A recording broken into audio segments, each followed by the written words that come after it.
Yo, what's going on, y'all? This is Dave, aka G1, aka Daffy of the No Compromise Media. And I got another great show, man, that's going to benefit, definitely is going to benefit, because these dudes right here that I have on, they pros and they know what they're talking about when it comes to this topic. We are talking struggles and motivations that happens within the Black community, struggles and motivations. So yeah, we're going to talk struggles, we're going to talk motivations, but we definitely going to, give you some solutions, some solutions and everything, man, so that you can be able to take along with you. So let's get right into it, fellas. So my question is, what are some of the struggles that Black men face today, especially living here in America? Like, what are some of the struggles you think we face? I think a big one will be trust amongst Black men, fellow Black men. That's one of the biggest ones, because a lot of times culturally, because this is the dominant culture's American society. Yeah. We already know that it's in American society's best interest to keep us at each other's throats. So because of a lot of things being layered on top of that initial principle, there's a lot of trust issues for us amongst just Black men. We tend to trust anybody else, our women, and that sometimes we don't even like to even trust our women. So a lot of times we end up trusting people outside of our community who don't have our best interest in mind from Jump Street anyway. Right. And that's one of the traps that I see that we find ourselves in America. So I would definitely go with trust, just off the top of the head, trusting each other. Yeah, I think for me is I think it's trust. I think that sometimes we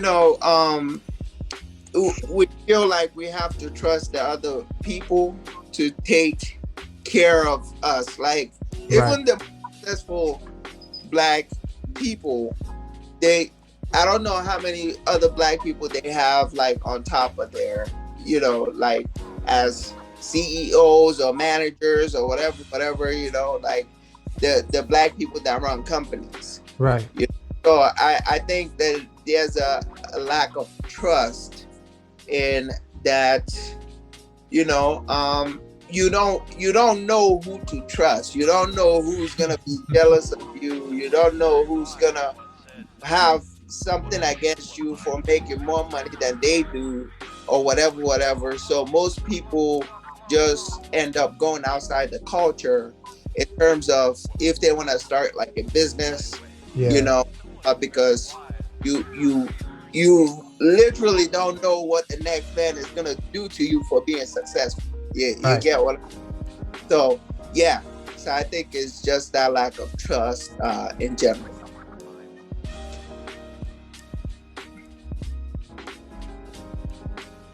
What about you, Spitta?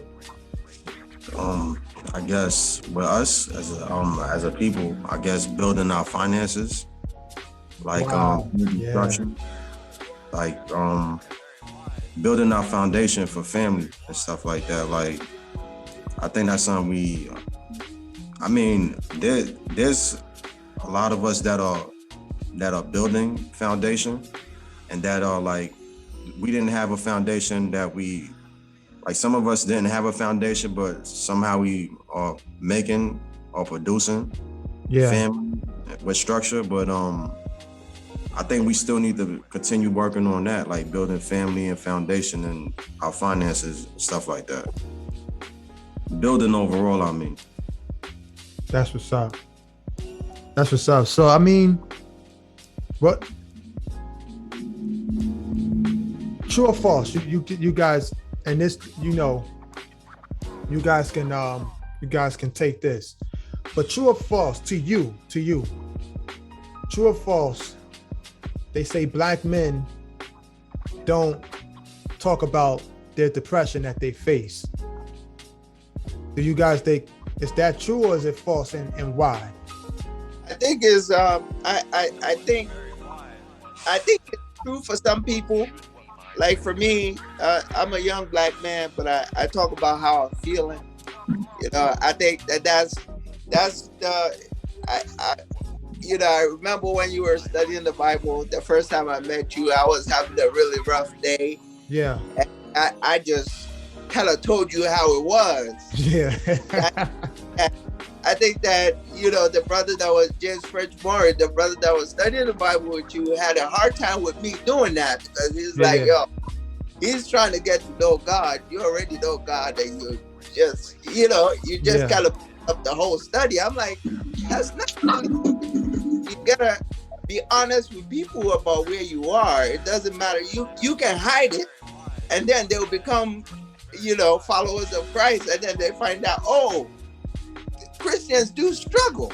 Yeah. You know, you don't want to find out after the fact. You want them to know that it's hard. You know, life is just hard. Right. You know what I mean? Like, you know, you can be doing your best. I mean, the most successful people, the most successful people commit suicide because life is hard. It's not easy for anybody, but we gotta be honest with ourselves. You know, especially when we're down there, you know, battling all the, you know, demons and stuff like that. We gotta be honest with the people around us so that they can help us, you know, through that feeling, you know. But when we, you know, so I think that most definitely people need to be more in touch with their feelings. I'm not just gonna say African Americans in general. I think everybody, because there's a lot of people committing suicide in this culture, whites, blacks. You know, it's just we just need to get in touch with our feelings and communicate with the people that can help us. You know, yeah. I agree with Chuck 100%. But it is definitely taboo as a black man to talk about being oppressed and or being emotional.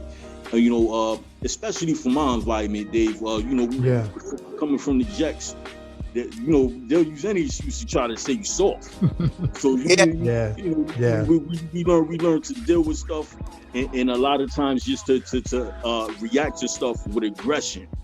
Opposed to any other way, or opposed to just verbalizing it or communicating it in a verbal way, because a lot of times in our environment it's treated as being soft. But that's one of the things that brought me to my music is that it served as my therapy. A lot of times I got to express a lot of stuff that if I tried to do it just regularly in a convo or something, it may not have came across the same way. Opposed to if I could get it off creatively, you know. Right. And what's weird is that doing it like that, using my music as my therapy, when I listen back to it now, it's like a time capsule. So I listen to certain things that I was saying, I'm like, what the fuck is I talking about? Yeah. But it's an example of where my mental health was at that time. Yeah. Because that was how I was feeling, you know. Right. And so it's a blessing to be able to look back and be like, well, damn, at least I got that out. Because a lot of times when we go through mental health issues, right, and we can't really express it, that's why a lot of times you'll see a lot of black men, but just people in general in this country, they lash out. And when you see people lash out violently or just in like crazy, incoherent ways, a lot of times it's just because when they were trying to communicate it in another way, it just wasn't being received in a way where they felt like they were seen and heard. I agree with that. 100%. I agree with that. Like, I know, like, I'm gonna let you go, Spitta, but I'm gonna say this. I know as growing up, one of the things that was brought up with my parents, I was brought up in a single parent home. My mom always told me, you don't cry. You know what I'm saying? This is what she told me. You don't cry, but you're trying to express yourself. You know what I'm saying? You don't do that. You don't show anybody that you're hungry. Don't show anybody that you're weak. This is what my mom was telling me, right?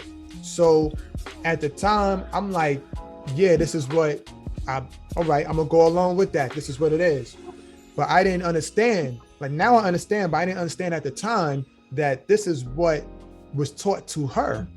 But I'm looking at the time zone that she was living in, that she was brought up in, and she was brought up in a time where, especially here in the South, she's brought up in the South and in a time here where segregation and all of that was really, it was really hardcore then. And it's, you know what I'm saying, the 50s and 60s. And so she's like, you have to show, you can't show these type of emotions because this outside group is looking to eat you off of that. So indirectly, she's telling this to me and my brothers and my sisters, and she's telling this to us, like, this is what you don't do, but she never told us why. You know what I'm saying? So in that case, I grew up with the mentality, especially in New York. I could remember where if you look at someone, the first person who looks down, it's like, yeah, he's shook. All right, I know I got him, so we can go and tap his pockets or something, or you know what I'm saying. So they would know, but it'll be a disrespect for one man to look at another man longer than 2 seconds. Longer than 2 seconds. You got to, one of y'all gonna have to turn your head. If not, it's gonna be a problem. But again, that's either his mom or his father, his parents is teaching him that. You don't do this, you don't turn down, you don't. And then my parents are teaching me the same thing. So now you got two cats who don't even know how to express themselves. We really want to say what's up to each other, but I don't know if I can trust you because my parents always told me not to, you know what I'm saying, not to trust. You don't do this, you don't do that. So I think the case is definitely, as for especially specifically for Black men, we're told a lot of the times, man, that we're weak and things like that, when it's the absolute opposite. You know what I'm saying? It's the opposite. I feel like we are the strongest, you know what I'm saying, because of what we've gone through just as a race, like from before slavery to now. We've gone through so much and we still are surviving and we're still living. But our to what you said earlier, Dave, our trust towards each other has definitely been interrupted. And I definitely believe that causes a lot of mental health issues, because you start carrying around these feelings inside of you, never getting them out, you know? And if you can't get them out, if you can't get them out verbally, you're definitely gonna lash out, get them out physically. Classroom, stuff like that, you're definitely gonna get it out. Somehow you're gonna find a way to get out. And a lot of the times when our parents find out or our elders find out, they're like, man, I never knew he was like this. I never knew she was like this. It's like, we didn't see the signs. You know what I'm saying? So yeah. My fault, Spitta. I just had to get that out. No, you express your point. I respect it. Sometimes, like, we were taught to like hold it down, to like make sure to be tough. Don't share your feelings, don't share your thoughts on anything. But now we know that that was kind of, it wasn't helping us. Right. It's good to like express your thoughts, release, and convey certain messages that you want to share with your friends and all that. Because when you hold it down, if you keep holding it down, like, eventually you might blow up. You might blow up on the wrong person. You might blow up on somebody you love. You might blow up at work. Like, it's always good to have that release, like, or just somebody you trust. And I'm glad that now that seeking therapy has become more popular. Like, people need somebody to talk to. People need somebody to release. Like, even when we like in a group or when we with our close circle, talking to who you trust that's a form of therapy. Like, we may have like said, yo, we don't trust therapists and all that, but right, you speaking to your man about a certain situation is therapy. You release a certain information to your peoples is therapy. Like, I think that's something we need in our community. We need to we have to release, because we hold on to a lot of trauma, and that trauma we pass down. Like, and it's been passed down to us. Our parents passed down that trauma to us. Their parents passed down that trauma to them. So it's like a reoccurring thing. You feel me? Like, Yep. Absolutely. Absolutely. excuse me, my fault. Nah, you good. You good. You good, brother. So when black men deal with depression, y'all, like, I don't know if you guys have ever dealt with it or if you knew someone who's dealt with it, with depression. How can a black man overcome depression? I think that we have a hard time overcoming depression, because we don't want to express our struggles. So what are some key things that you would give off to inspire someone to overcome their depression? Yeah, I think it's for me. I think it's being persistent, always seeking that help, always talking. If you talk to someone and they're not letting you finish or get a word out, but they want to give you advice on how to fix that issue, go to another person, because basically what you need to do is talk about what you're going through. Have someone have a listening ear. Sometimes they don't always have to talk, always gotta have a quick answer. Just listen to what the person is going through. Even listening can do miracles, right? Because all people want to do is express themselves. I could talk to you for like 2 hours, and if you say something for like 10 minutes, I'm good, because I just got rid of whatever anger or frustration I was feeling by just talking to you. So I think that's the thing. Just, it doesn't matter, if the other person says something or not. Just be open about what you're going through. And you can even start by saying, just listen to me. You don't have to say much. Just listen to what I have to tell you. And then you just let them know. And then if you feel like you need advice on what you're going through, then you get that advice.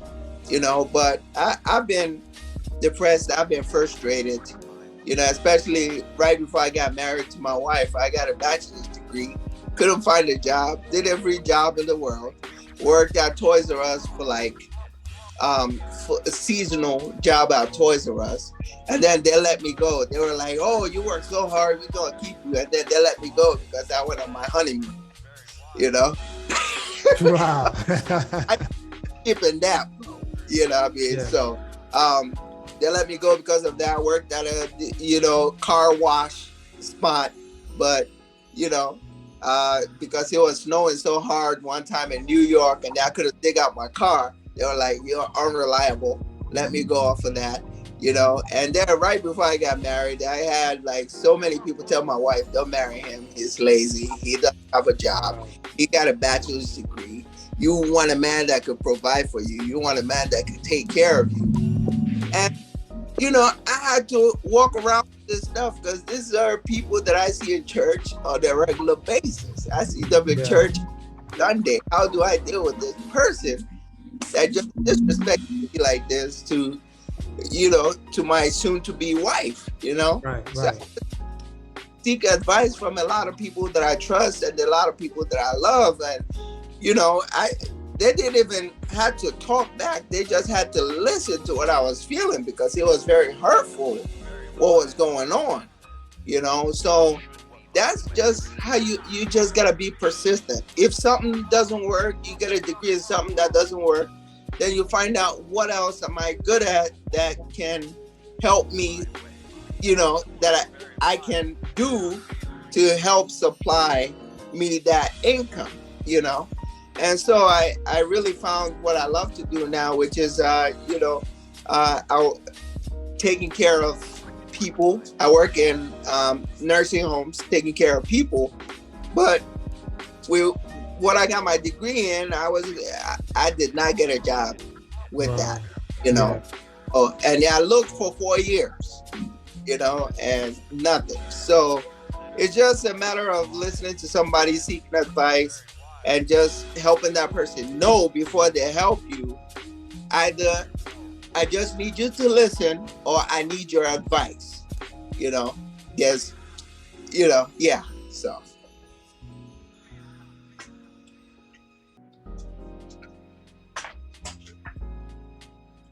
Absolutely. What y'all think, fellas? No, you go ahead, bro. Nah, I mean, like what you was saying, like as far as like being stressed out about employment, that's another issue that a lot of Black men face in the community. Like some of us are underemployed, some of us are trying to like make ends meet, and depending on who you have in your circle, they could either like bring you down or they could either encourage you.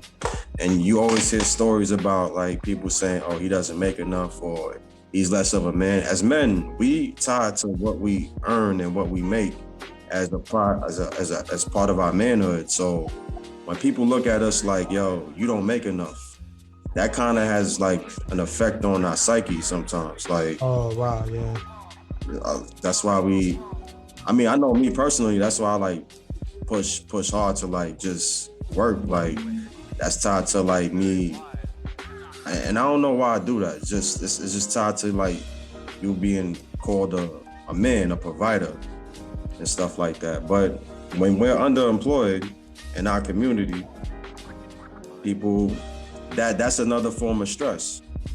Or some people might feel like they have to do things illegal in order to make up for what they can't get out in society. And that's another added stress, because they might have issues with, like, all right, I might have issues with police, or I might have issues with somebody on the corner that thinks I'm trying to take his clientele and stuff like that. So that's, I guess, economics is another that affects us, like mentally. One of the things that I started doing that started helping me a lot with depression is just learning how to set goals. And because a lot of times, at least for me, my depression, sometimes it'll come from maybe not having any clear objectives, and kind of like feeling like, what am I gonna do? So when I set small goals and I slowly reach them, like psychologically, it releases something in your brain, and it helps motivate you, and it helps beat back that depression. So goal setting is one thing that I learned to use to fight depression, and also just exercise. A lot of times when I find myself at the most depressed, a lot of times it's also at my most inactive. So a lot of times, like just studying martial arts, working out in general, a lot of times that stuff, even if you don't want to really be super intense with your activity, you could just go for a walk. And a lot of times the endorphins that releases in your brain will help you, like literally chemically fight back the depression. Because a lot of times that's what it is. You may think it's something emotional or something like that, but sometimes just your brain chemistry a lot of times starts to dry up, and you just need to look at it from that level and just try to do things that are physically produce the endorphins in your brain that helps promote those positive feelings. Because a lot of times you got to look at our environment. Our environment is filled with things that's depleting us and constantly taking away a lot of the things that helps maintain our physical balance chemically in our system. And that can cause a lot of depression. A lot of people have no idea about that, but it's literally a chemical warfare out there to keep us on a low vibration. And depression is one of the products of maintaining that low vibration.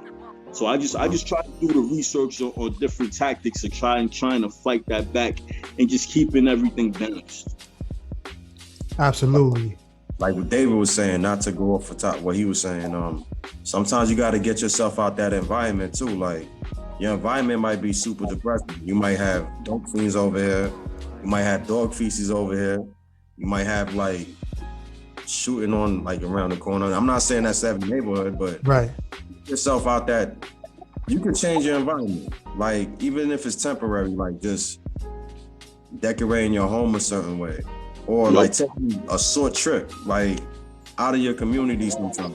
Spitter, you know what's bugged out? Being from New York City, there's a lot of people within the 5 boroughs who never even left their borough. That's true. Their whole life, they done lived and died their whole life in that one borough. They never went to Central Park. They never went to the botanical gardens.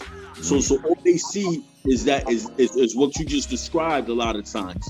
And that'll definitely have you depressed and keep you locked into a certain mindset that's super low vibration. So you're absolutely right. Yeah. I mean, we have the power to change certain things around us too. Like just simply taking a bus ride somewhere. Like just, you don't have to go to Paris or like, you can go to Central Park. Birds there or something. Like if you in Georgia, what they got out there, Georgia? Like they got nothing but grass and all of that out, grass and trees and all of that out here, bro. Squirrels or something like that. They got peaches out in Georgia. Right. You don't gotta go to strip club all the time. Yeah, absolutely. Drink or smoke your pain away. You ain't gotta do all of that. Your spitter, you need your spitter. Say that again, though. Say that. We don't gotta drink or smoke our pain away. We don't gotta go to strip club all the time. There's other things we could do, like just simple things, like just a walk. Like you said, getting that sun. Getting sun can like change your mood. Like if you in a dark area all the time and you out there and you let that sun hit like your skin and all that has positive effects on you. You getting vitamin D. Vitamin D affects your mood. Like, I mean, there's things to change what's going on with us, if I'm making sense. Like we can do things to like improve or help our depression. Absolutely. So I'm gonna ask this last question because y'all basically just answered the other question I was gonna ask. So I ain't even gonna ask it. Like y'all didn't even know that. But so here's my last one for y'all. And if by any chance if we get cut off, just come right back in and we can finish it out. All right, y'all. But our last question is this. What motivations can Black men use to build up their self-esteem? What motivations can Black men use to help build up their self-esteem? Look at certain accomplishments you made. Like, look what you survived. Look what you like. Look. You didn't what. There was things put in place to destroy you, and you look at what you didn't allow to destroy you. Like, it's no reason. Like, we make of the prison population the majority of the prison population. You think that's not by design? Like we're not even like the majority of this country. You feel me? Like we don't make up the majority of like United States, but why do we make the majority of jail? Am I making sense? Yep. That's facts. You don't make that, like, that's by design. Like, it doesn't make sense for the smaller population of people make up the majority of jail. So if you like was able to stay away from that or to like avoid that, big yourself up for that. Some of us didn't make it to like a lot of us, or we have a lot of friends that died at an early age. That probably didn't meet their 20s. That probably didn't meet their 30s. Like, we're blessed to be where we at right now. Look at what we have now. We're breathing. Look at the little things. Like, we're alive. Like, and we have the power to change what we have the power to change things. We're not as helpless as like society tried to make us out to be, if I'm making sense. Right. Absolutely. We powerful. I mean, they know we strong. They know we strong. Like, some of us just gotta believe it. Some of us already know we're strong. That's definitely one of my motivations, Spitter. Just knowing that a whole paradigm has been put in place to try to get in my way and slow me down. That lets me know exactly how potent I am. Facts. You know, so I just try to use that to let me know that I have no reason to feel like I'm less than any other group of people or community, because if they understand that when we get our shit together, it's going to be a lot tougher for them. Uh-huh. Why you try to break us up when we come together? Yeah, exactly. Yeah. So that's why I don't even, personally, I try not to let too much of anything get to me. I just try to continue working on those goals and setting those goals, because that's one of the things that helps build up my self-esteem as well. Right. When I set a goal and I accomplish it, there's a chemical reaction in your brain when you do Yes. that. And it motivates you to continue. You want to set more goals. You want to achieve more. So it's something that I studied that's called the compound effect, and I always try to put it in action in all different points of my life, because what it does is it doesn't, because a lot of times we set ourselves up for failure by creating goals that aren't really realistic.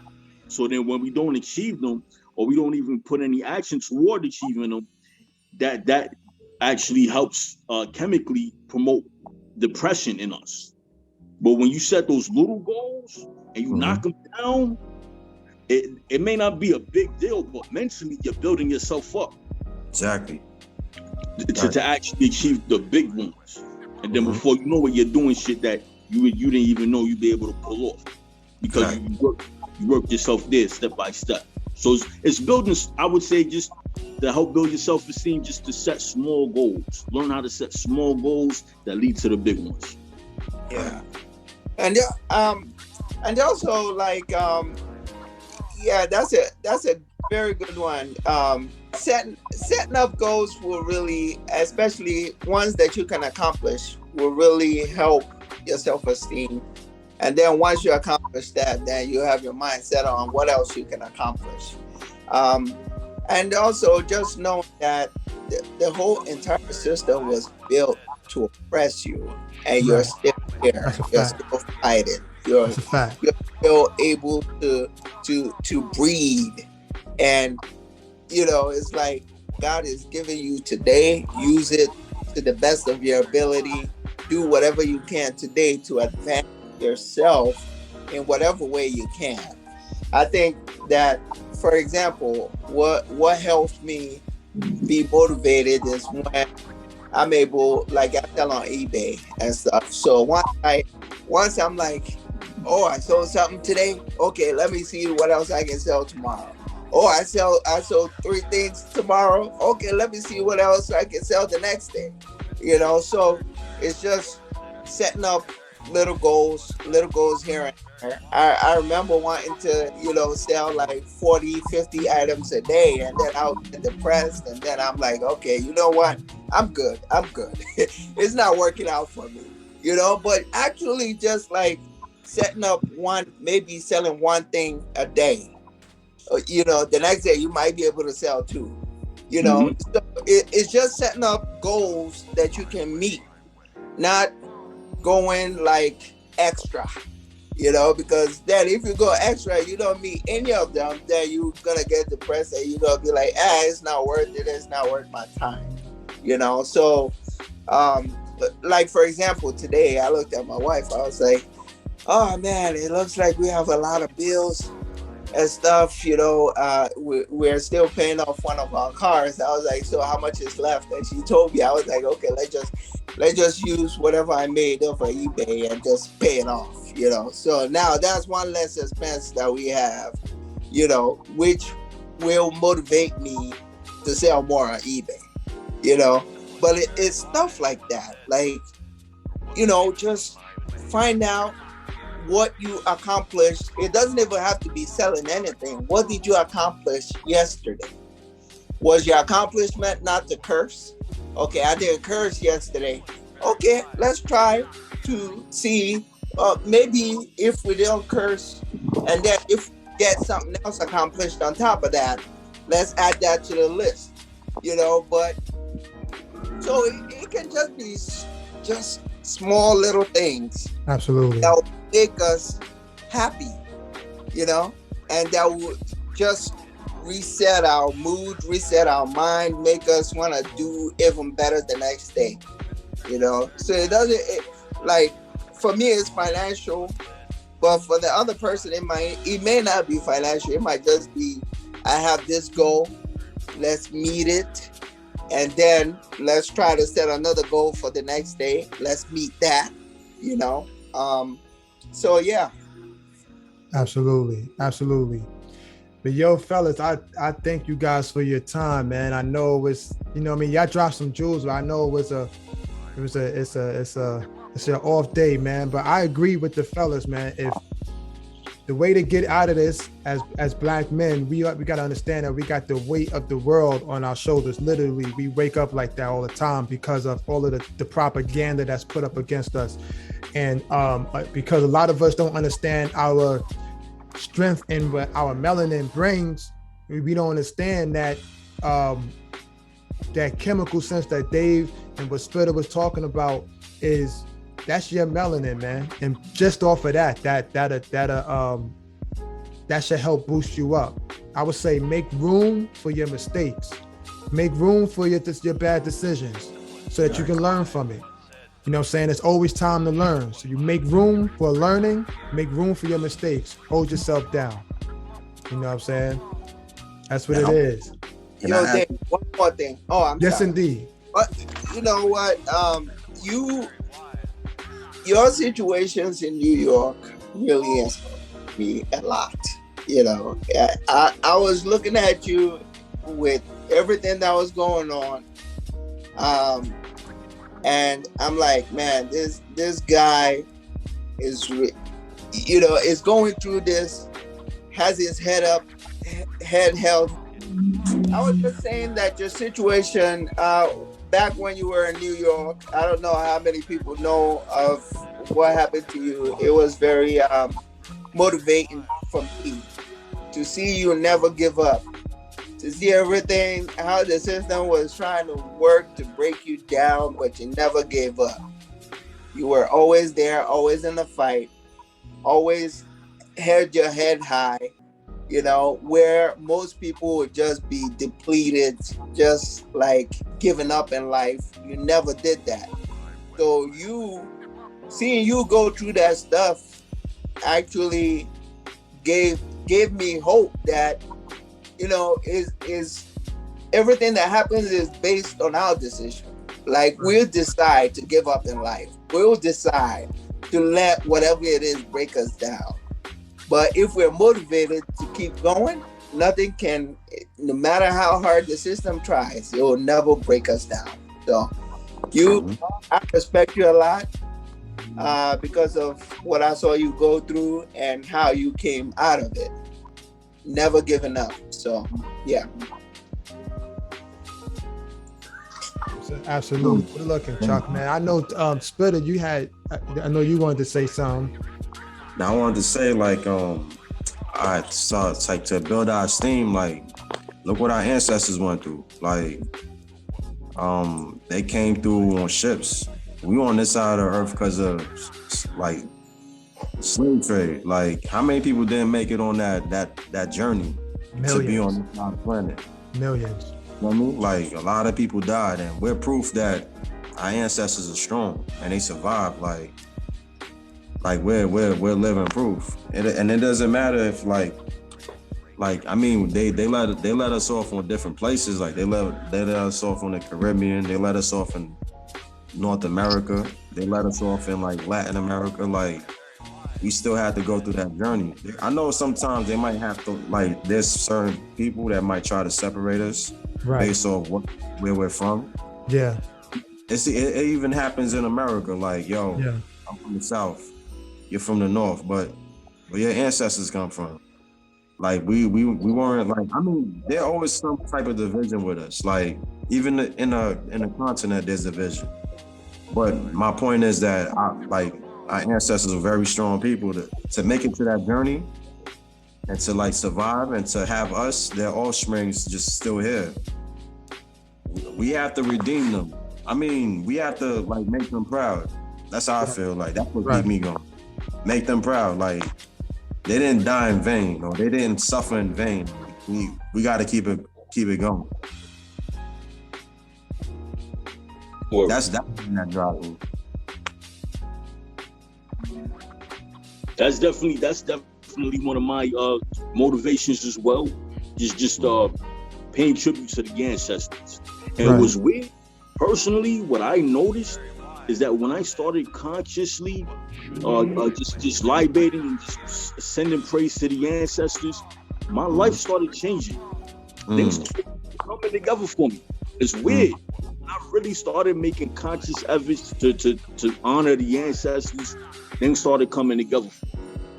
And I think that's a big reason why a lot of the mainstream Christian denominations, they'll try to sit there and tell you that your ancestors were devil worshippers and demons and all that shit, because they understand the power in it. Because if you look at Catholicism, all of the saints, who are those? Those are ancestors, you know? Right. That's all they're doing. The Protestants, they worship their ancestors.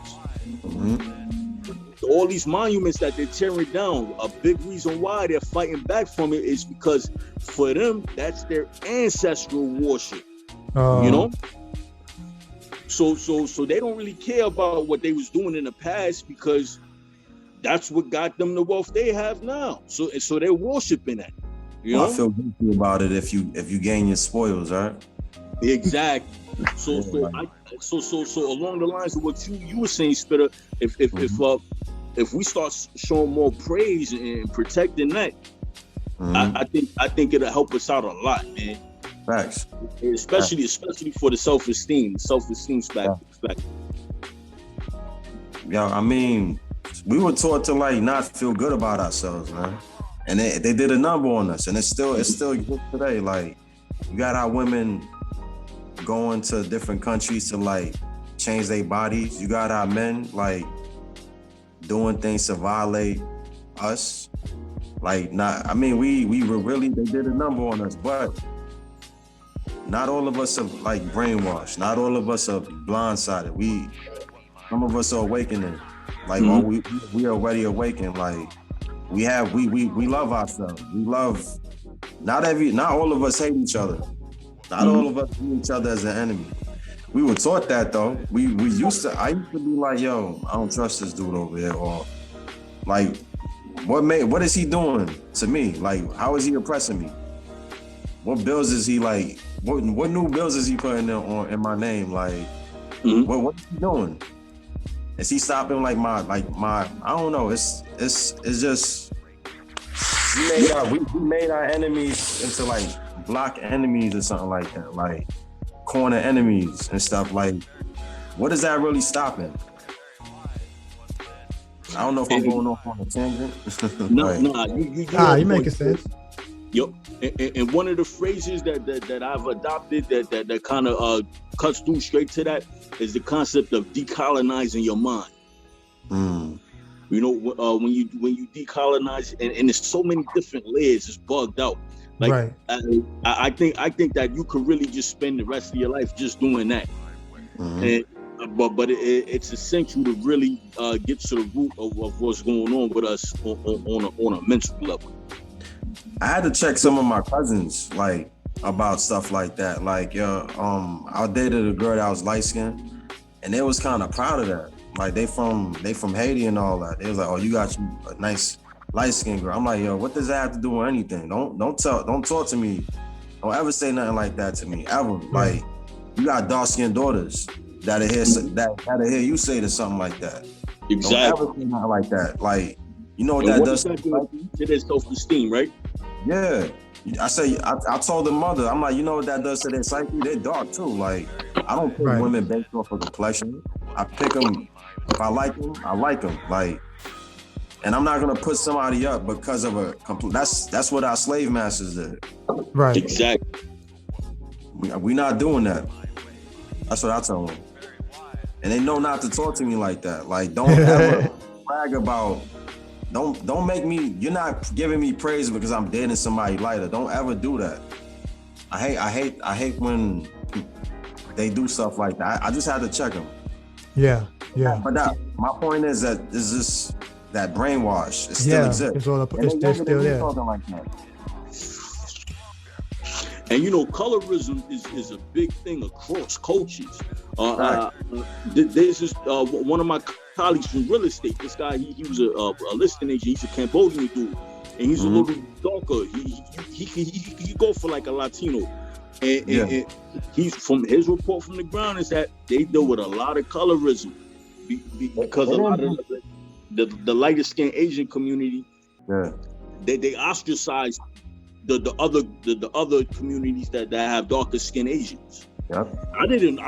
This shit blew my mind. I had no idea. They didn't just do a number on us. They did a number on like the Asians, the Arab. I knew it was like that in the Latino community, but yeah, the Arab community as well, Spitter. I'm just recently really seeing the scope of this. It's bugged out. They got bleaching cream over there. Yep. The soda cake's a big thing, especially in Africa. Word. Yeah. It was worldwide. Yeah. Sammy Souza looking at a little lighter skin now. Yeah. The whole time. Yeah. I don't know what you look like. Yeah, man. Used to be dark. You know what I mean? Yeah. And now he like, woo! I'm like, okay, brother. You look like Ricky Martin right now, right?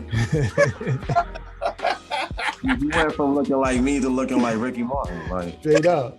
What's going on, bro? And you know what? And you know what really scares me about Sammy Souza, right? Is that, that's just one symptom of his miseducation, right? But Sammy Souza is a millionaire, right? Yeah. So with that type of mindset and that type of miscommunication, what type of shit is he investing in? He could be investing in some real horrible shit under the pretense that, under the pretense that it's gonna make him a more respectable person in the white supremacy power structure. He'll invest all of. If he could do that to himself, who knows what he'll use his money to do? You know? Right. Yeah. It's bugged out. That's crazy. Yeah. Right. So yeah, I mean, y'all said it all, man. Like I definitely think that as men, we gotta heal from our emotional damage that was done to us. You know what I'm saying? That was pulled out on us. That was laid out on us, and we have to stand strong. We can't stand strong individually. Like as Black men, we have to stand strong together. It's never been natural for Black men, for Black people, period. It's never been natural for us to think individually. This is why we have so much of a hard time, and we have a struggle in this country and in other countries, other continents. We have a hard time because we're in a system that was not designed for us to be liberated. So we are a nation within a nation, and we gotta, we're a nation within a nation looking for a personality, as Dr. John Henry Clark would say. And I think that once we realize that we have the same thing in common, although we may have like different belief systems, we may have different ways of doing our daily activities. I think one thing we have to realize is we have to put a lot of that stuff to the side just for a minute, just to band together. Yeah. Once we band together and we begin to help each other out, we're dealing with our emotions. Now we can talk about these things. We can seek therapy, particularly more so from a Black therapist that understands you. Then we can begin to confront our past hurts by talking about it within our families and our family groups and our family structures or our friendly structures. We can begin to start doing these things. And then from there, we can focus on building up our nation as Black people. And then once we are economically sound, we're educationally sound, we're straight with those things, then we can go back and discuss whether if your belief is different from mine, whatever the case, or if your way of doing things is different from mine, or if whatever the case may be. You know what I'm saying? So it's definitely like what you guys were saying, man. It's just picking out these little goals. I think those are goals that we could set as Black men. I believe that, I believe that these are goals that we can set. Like we can set a goal to band together if we just step outside of ourselves for a second. So we just step outside of our pride. You know what I'm saying? We can definitely band together and listen to each other. Like what I think is pivotal, like what Chuck said, just off the fact of just getting across that I just need you to just listen, and then we'll take turns and you can listen to me. You know what I'm saying? I'll listen to you, you listen to me. We can take turns. And let's heal from this. Let's admit, let's talk about it, admit, and let's continue to move on. But now let's move on, not neglecting what was done. So I think a lot of it too is knowing our history, knowing where we came from, knowing where we're going to be going, understanding that, and definitely just fighting through, man. Just fighting. I think that's the fight that we can put up, especially against white supremacy that's looking to hold us down. We can put up the fight of not so much of getting on, I guess, social media and just cursing out all white folks, whatever. But I think so more so just doing the groundwork in our communities. Like if we see something wrong, let's go and do it. You know what I'm saying? Let's go and try to be a part of the solution. So we see a lot of black men are hurt.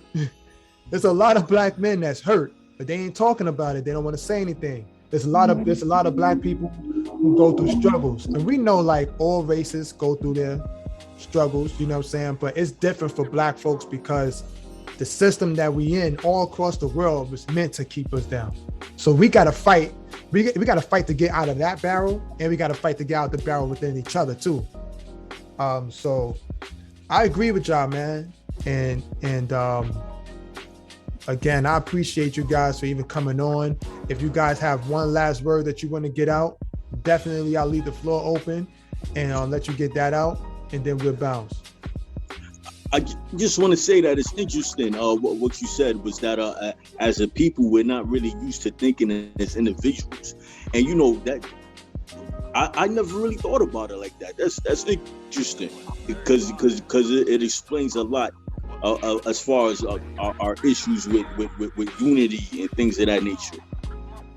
So you know, being out, you know, when you said that, it made a lot of sense because that's part of the reason why a lot of times we have issues with stepping outside of our ego and being able to think as individuals, but at the same time operate in a cooperative manner. So that's deep. That's deep. Thank you for sharing. No doubt, D. Our ego is one of our biggest killers too. Like sometimes we gotta swallow our ego. We gotta humble ourselves sometimes. Like if you have too big of an ego, you can't learn. You don't have room to learn. You're always gonna feel like you're right. You're always gonna like feel like somebody's testing you. Somebody's like, and that's not the case all the time. Like sometimes we gotta empty ourselves to like obtain, to like get knowledge or just to receive. Am I making sense? Absolutely. Yeah. If your ego's too big, you're not gonna have room for none of that. Yeah. It's impossible to learn when you're leading with your ego. There's definitely a certain level of humility that's required to learn.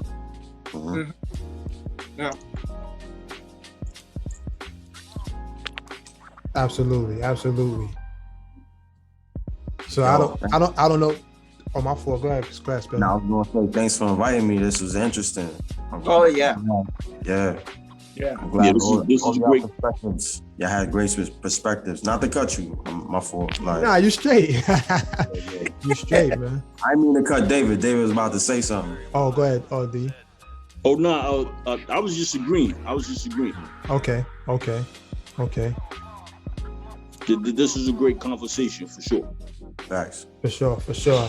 Yo, well, I mean, again, man, fellas, I appreciate y'all, man, for taking your time out, man. This has definitely been something. Y'all said a lot that made me think, and I can't wait to go back and watch this over again. This is gonna be dope, man.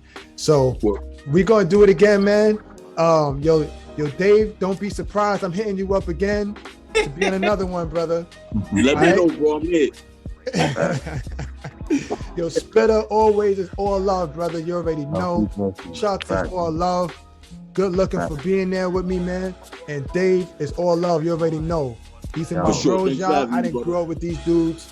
I knew them from all of them for more than 10 years. I think 10 years is very minimal.